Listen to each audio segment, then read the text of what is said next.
Hi, this is Squadron at Jayasimha, the President Indian Memory Council multiple Guinness World Record holder. I had been coaching students, adults, professionals all over the world on memory. Wherever I go, one question that comes predominantly is that I don't remember whatever I read.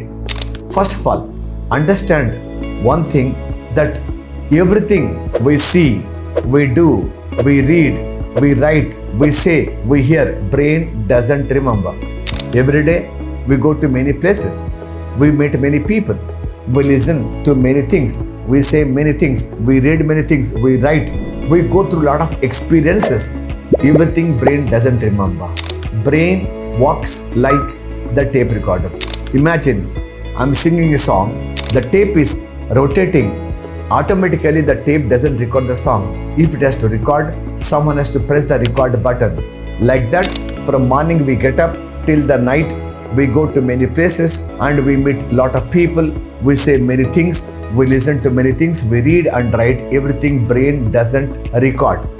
If it has to record, someone has to press the record button. What is that? My heart, okay? Now this heart has to press the record button.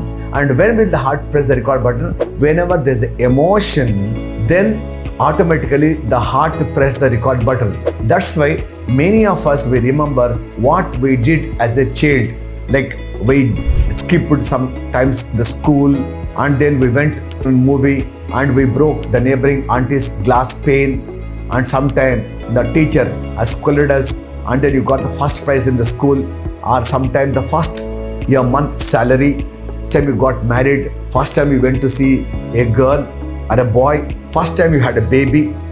Some of those moments we still remember, cherish and recall because there was an emotion. It could be happy moment or the sad moment. Either we are on cloud nine or we are deep down in the dumps. Whatever, high or low, the emotion, automatically heart will press the record button, we remember. And many of us complain that day-to-day things I don't remember because in books that we read, there is no emotion attached. There is no emotion attached. Like for example, if whatever we read, if the brain can remember, then why there is a need for memory coaching? The kid had gone to school, ma'am has explained a lesson, automatically the brain can remember, then why we require memory coaching? Brain doesn't remember, that's why we are teaching some artificial memory techniques. First thing. Second thing is, when I say Gandhiji has done Dandi March, there is no emotion attached in this because Gandhiji is different, you are different. When I say Ashoka did Kalinga War, Ashoka is different, you are different, brain doesn't remember because there is nothing in it for you. So if you have to remember, there is one thing that you have to bring in to the textbooks or coaching books is emotion. And that means you should be there personal inside. If something happens to me, I remember. That's when there's emotion that will come. For example, 2 years back when the corona happened, daily we have been reading the newspapers. 5,000 people died, 10,000 people died, 15,000 people died. And when you read the newspaper, for a moment, you just felt pity, you forgot because they were only statistical numbers because the people who died, they had nothing to do with us. But imagine one of our uncle or one of our aunt, relative, our family member, they have gone through that corona crisis. That experience is still there because that happened to us. Imagine if someone comes and scolds you and you are feeling bad. What would I say? Come on, yeah, let it go.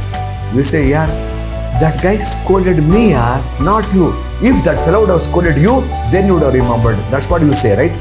That means emotion should be there. How do you bring it? There's one beautiful technique that's called imagine with me. Imagine with me. 3 things we should do. Anything, I am doing it, number 1. Or it is happening to me, number 2.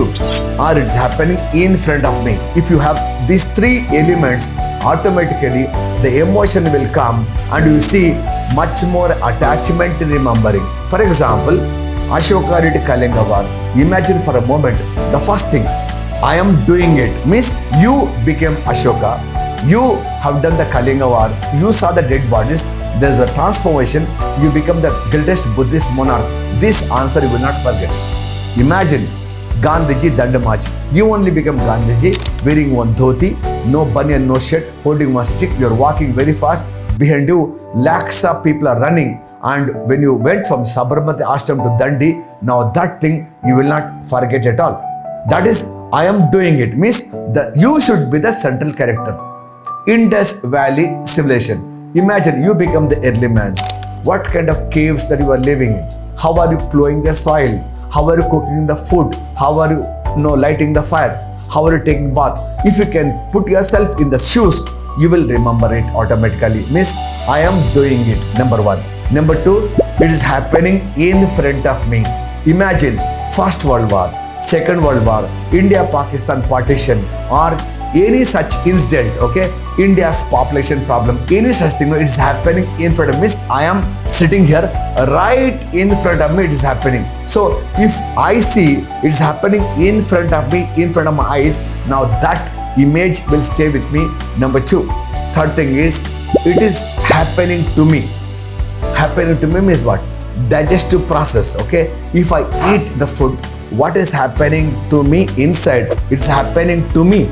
Now if I see, then I remember. For example, I want to see any effects of typhoid, cholera, cancer, diabetes, or any such kind of disease or chemical reaction. You just imagine that it is happening to me. So when you see that it is happening to me, means when it is happening to you, then you can understand what is the transformation happening. You will remember. This is point number two.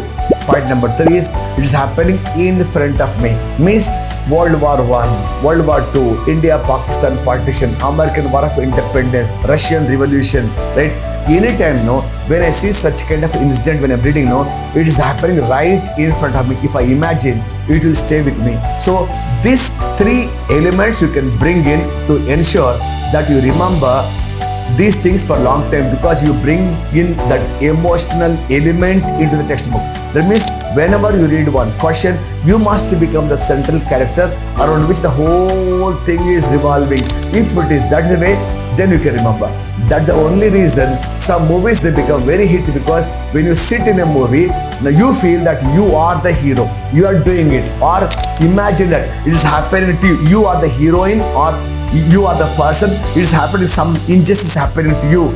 You see this, or imagine that you are there and in front of you it's happening. Out of these three, you bring in any one scenario, then there's emotion, and then people feel as if this movie is made for me. They relate to the movie, and then more and more people will watch, and that's how the movies become very hit. Similarly, if you want to remember anything, you have to make sure that you bring in the emotional component to studies. That is, you should make sure that now the personal component should bring in. And how you can bring in three things: either I am doing it, that particular incident, or it is happening to me, right? Number two. Number three is, it's happening in front of me. If you have bring these three things, automatically remember. If you can do this, I'm sure you are going to add little more weightage to what your ma'am is teaching, and you can remember this for a long time. Hope this input was very useful for you. You want to know more such techniques, Jayasimha Mind Education, India's premier memory training institute. We conduct online, offline workshops all over India and abroad. Now call up the numbers given at the end of this video, or visit our website www.jayasimha.in, and I'll be more than happy to help you to improve memory. Either crack your school, college exam, NEET IIT exam, or UPS exam, or you want to make a good presentation, or you want to remember whatever day-to-day things, will be more than happy to help you. So this is Jayasimha signing off. We shall meet up in another video. Until then, bye-bye.